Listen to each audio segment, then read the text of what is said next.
People say, okay, yes, we helped the poor people on our street for a whole year. We fed them. And when COVID, when the lockdown happened, we went around door to door giving people food and looking after them. And people might say, well, I was there out in the front line and I did this. Fair and good. Those are all good deeds.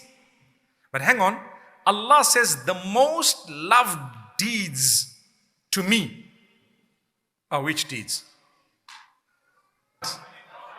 It's a hadith Qudsi. Allah says there is nothing more loved to me that a slave could do than the deeds that I made compulsory on him. Did you ever hear that? So if someone says which deeds does Allah love the most, you got to say that which is farad.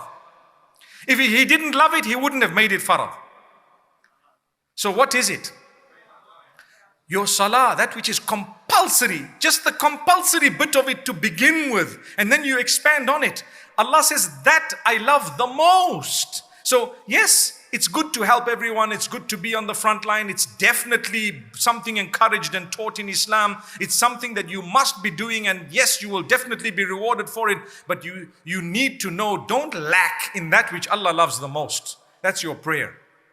That's your fasting. That's your charity to the poor. Help people with your finances. Become a better person.